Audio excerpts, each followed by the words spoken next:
What's up, veterans? We are talking about 6 VA claims that could help you to qualify for 100% VA disability. Achieving a 100% VA disability rating can absolutely open the door to just life changing benefits, including tax free monthly compensation, full VA healthcare dependents benefits, and so much more. So, there are conditions that can qualify you for 100%, and that VA rating on their own can get you to 100%. So we're going to talk about that in this video.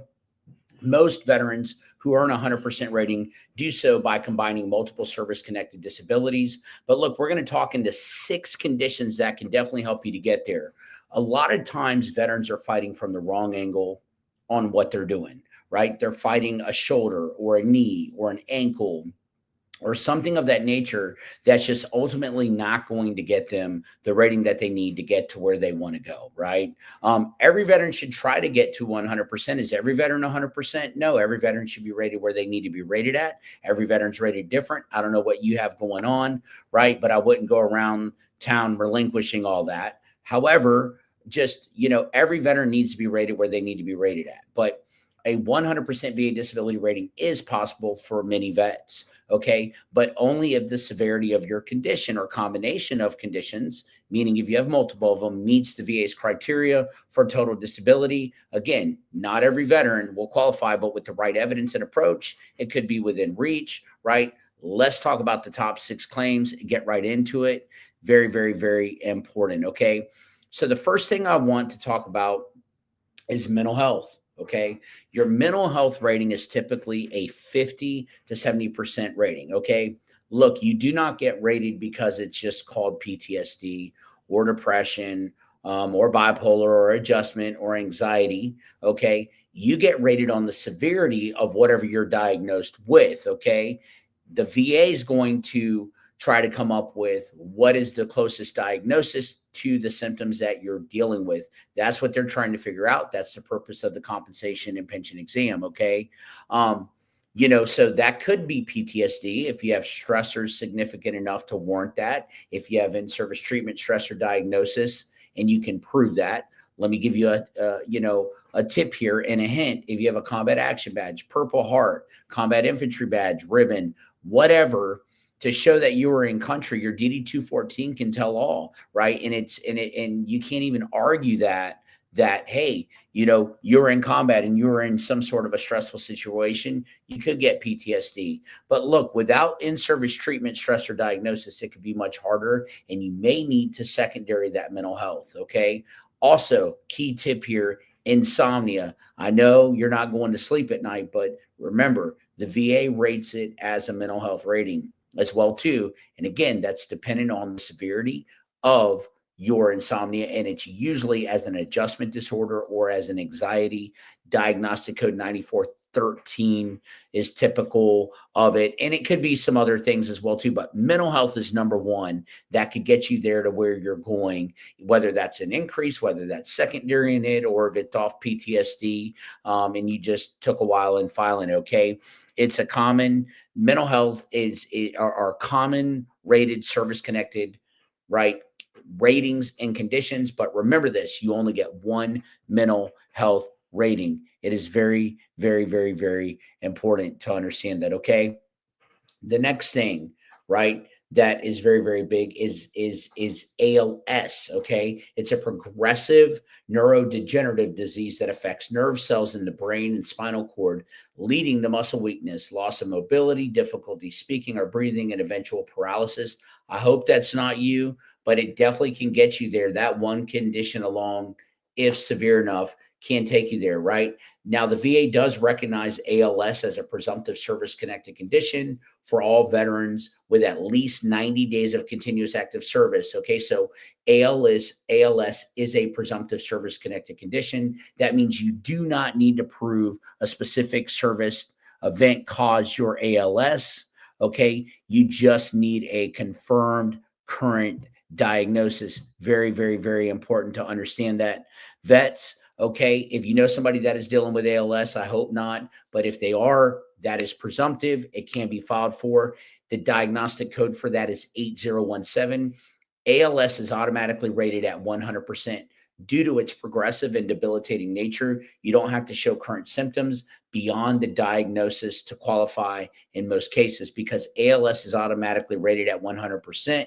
You don't need to combine it with other disabilities to reach full compensation. Okay. In addition, veterans with ALS may also qualify for SMC, special monthly compensation, based on how bad and the level of impairment and need for aid and attendance are. Okay. And again, this is a PACT Act conditions list. It's on there. So ALS, amyotrophic lateral sclerosis is what ALS is. Amyotrophic lateral sclerosis. That is number 2. Okay, that can get you there. Number 3, and I hope none of you guys have it, but certain cancers, active or under treatment. Okay, if you're diagnosed with active cancer or currently undergoing treatment, such as chemotherapy, surgery, radiation, you're eligible for an automatic 100% VA disability rating. But let me throw a big but in there, right? If it does get better and it does go to remission, they can reevaluate you every 6 months and it can get reduced. So the cancers apply to a wide range of service-connected cancers, okay, including prostate cancer, lung cancer, leukemia, and others, especially those that are linked to toxic exposures like burn pits or Agent Orange. If that's you, you can file for this. I hope it's not you, though. The 100% rating continues throughout the treatment period. And again, like I said earlier, for at least 6 months after treatment ends. After that, the VA will schedule a follow-up CMP exam to determine any lasting residual effects. If the cancer is in remission but causes ongoing health issues such as fatigue, organ damage, or chronic pain, those residuals may still qualify for a separate disability rating. And again, this is where I go back to number 1. You could come back and file chronic pain off of this secondary if it is indeed bad enough, right? And that's a mental health rating, right? It's a mental health rating secondary to that cancer. If you get tired of going through cancer treatment and back and forth, and you don't want to deal with that anymore, right? And the risk of being reduced, file mental health secondary to that cancer. You can do that. You need a Nexus DBQ diagnosis. Reach out if you need help. I've helped a lot of veterans specifically with stuff like this. Okay, very important. Right. Next thing is number 4 is loss of use of both hands, feet, or both. Okay. The VA assigns 100% disability rating for the loss of use of both hands, both feet, or 1 and 1 foot, meaning the limbs can no longer perform basic tasks like walking, grasping, or lifting. This doesn't not require amputation. Loss of use applies when the remaining functioning is so limited that a prosthetic would serve the veteran or you just as well. What the VA does is they evaluate these conditions under 38 CFR Code of Federal Regulations, diagnostic codes 5104 to 5111 in the musculoskeletal rating schedule. So veterans with loss of use may also qualify for SMC, special monthly compensation, due to the severity of the impairment. Note this: loss of use doesn't always equal 100% VA rating. If the loss is partial, such as limited function in a hand or foot, you may receive a lower rating, depending, vets, on the severity and impact on daily activities, right? I want to give you 2 more high-ticketed value claims: chronic fatigue syndrome as well too, right? You can secondary that. If you're tired during the day, just remember chronic fatigue syndrome is a daytime fatigue, meaning you're tired.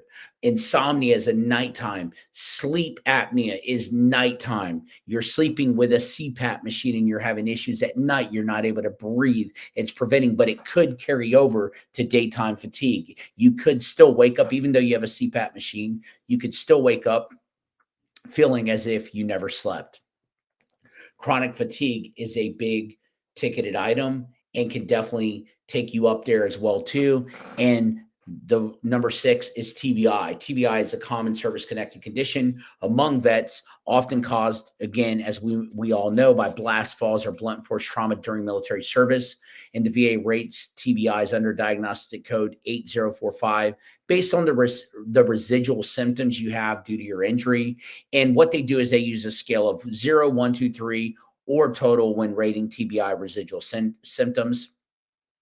If you're a veteran with moderate to severe TBI, you may qualify for 100% VA rating if you experience significant cognitive impairment, inability to manage daily activities independently, poor judgment, disorientation, or severe memory loss. You're not working, loss of motor function or speech. TBI can also lead to secondary conditions like depression, migraines, or sleep disorders, each of which can be rated separately and may increase your overall combined disability rating. But keep this in mind with TBI, and it's why I keep it at number 6 right here.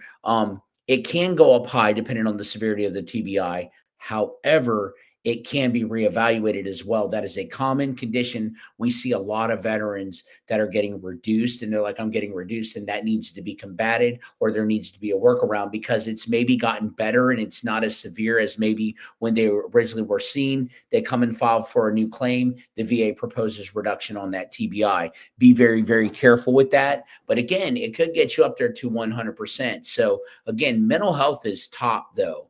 It really, really is. It's typically a 50 to 70% rating, depending on whatever mental health condition it is that you're filing for. But remember, if you have PTSD, you can't file for depression. You can't file for anxiety if you have PTSD. You only get one mental health condition. Remember that typical average is 50 to 70. Again, doesn't mean you'll get 50 or 70% for that mental health condition. It's all going to depend on the severity. And the whole VA rating system is that way. Every single thing, mental health, musculoskeletal, cancers, you name it, are all based off of how bad is each condition. How bad is a certain condition? The worse that it is, the more of a rating that you get. Okay. So very, very, very important to understand that. Understanding what amyotrophic lateral sclerosis is, ALS, right? If you have that, it's an automatic 100%. You have certain cancers, active or under treatment, loss of use of both hands, feet, or both. Very, very important. You have chronic fatigue syndrome, CFS, right? And if you're going to do that and you're going to try to file that and you're going to file it secondary, you need a Nexus DBQ diagnosis. Reach out.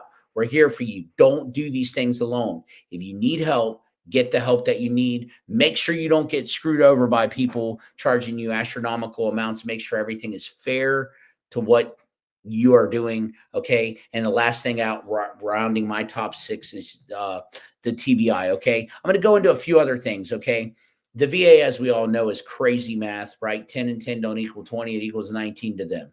They don't add disability percentages like simple math. Instead, it uses VA math, which ranks conditions by severity and applies each additional rating to the portion of the body that remains unaffected. So, example, a 50% PTSD rating plus 30% rating for IBS and a 20% rating for back pain equals 100, right, to us. But this combination equals 72%, which rounds down to a 70% rating, okay? If you get to 75, that would go up to an 80. That's why moving from 90 to 100 is known as the hardest 10%. You often need another high-value condition, typically rated 50% or more, to close the gap. And that's what I just gave you, some cheat codes. Migraine headaches are also a condition that can get up to 50%. And again, CFS is something that is a high rated condition, right? But it is possible with the proper qualifications. Okay. According to the 2024 VA annual benefits report, 70,035 veterans received a new 100% combined VA disability rating. That was a 20% increase from the year before, 2023. Some examples of combined ratings that may reach 100%: PTSD plus sleep apnea, migraines, back pain, bilateral radiculopathy, and mental health. You're secondary in that mental health to the back pain and radiculopathy, hearing loss, tinnitus, joint damage, and depression. Again, you can secondary it to the ringing in your ears, not being able to hear clearly, joint damage as well too. It's very, very important, right? So some tips for reaching 100% VA disability: file for VA secondary conditions. You cannot do it alone. I advise going with a Nexus DBQ diagnosis. It's super important. You can include secondary claims like sleep apnea, radiculopathy, mental health, GERD, etc. Mental health conditions tied to chronic pain, etc. can help you to get there. Don't overlook mild issues. Continue to get treatment that you need. Do not stop getting the treatment that you need. If you don't claim it, if you don't complain about it, the VA don't know about it. File a new VA disability claim if you have the big 3: in-service treatment, stress, or diagnosis. You got to be able to prove service connection. Use DBQs and Nexus letters. They are the one things that are to your advantage. These are key tools to support your claim, veterans, especially for VA secondary conditions. DBQs can also document worsening severity of symptoms. There are no guarantees on anything. If anybody tells you a guarantee, run. But your best chance is to submit a complete, well-supported claim with strong medical evidence and clear links, Nexus, to your service, okay? Very, very, very, very important. If you qualify for 100% VA disability rating right now, the rewards are significant. Tax-free VA monthly compensation in 2025 for the single veteran with no dependents is $3,737.85. Veterans with dependents receive even more. You'll also gain access to top tier benefits for 100% disabled veterans, which I will go over in a video this week, including full VA healthcare and dental care, CHAMP VA for dependents, commissary and exchange access, property tax exemptions, which vary by state, free education, housing support, and so much more. Okay. Very, very important. You can also get to 100% by TDIU. They are trying to eliminate that possibly. I don't suggest it unless you're not looking at working anymore, but it is a way for eligible veterans to receive the 100% disability rate, even if your combined VA rating is less than 100%. But to qualify, you need one disability rated at 60% or more, or two or more disabilities with a combined rating of 70% or more, with at least one of those disabilities rated at 40% or more. TDIU, temporary disability, individual unemployability, gives full monthly compensation, but there's a strict income limit. You need to know that if you want to work. Carefully track your hours and pay to ensure you don't exceed the VA's limit, or they're coming after their money. For example, your earnings cannot exceed the poverty threshold. Okay. So if you qualify, reaching 100% VA disability rating may be one of the most powerful things in life-changing, game-changing things you can do for your long-term financial and physical well-being, whether you're pursuing a VA rating for multiple conditions, applying for TDIU, or have a condition that automatically qualifies. The key is preparation, strategy, and support. Do not leave your VA disability compensation and benefits at all hanging on the table. Very important to understand that, veterans. Okay. So I want to thank you guys for tuning in. I hope this helps you. 6 VA claims to get you to 100% VA disability. I hope all of you guys and gals had a awesome, happy 4th of July. Keep staying tuned. The next video I'm going to be dropping, I just want you guys to know, is going to be top tier benefits for 100% disabled veterans. Okay. That's going to be the next video. So all the benefits that you get at 100%, we will go over those with you. They are vital. They are very important. I hope everyone had a happy 4th. Stay in the fight, stay in the know, continue to get the help that you need. Thank you for your service to our country.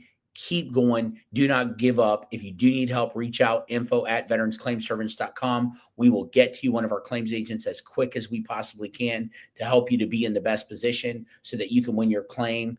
And let me give you another thing. Outside of VSOs or anything like that, there's nobody at all, period, point blank, that will beat what we do. We don't charge unless we help you to get there. And guess what? It's donational based. That's the way that we work. You know, we are vets serving vets. We are a 501c3 as well. So we just want you to know that. We want it to be a win-win situation, right? We do things the right way, honest and integral. If you do need help, reach out. We're here for you. We have helped so many veterans to be in the best position to win their claim. Don't do it alone. Get the help that you need. Reach out. Thank you for your service to our country. Till next time, I'm out. Peace.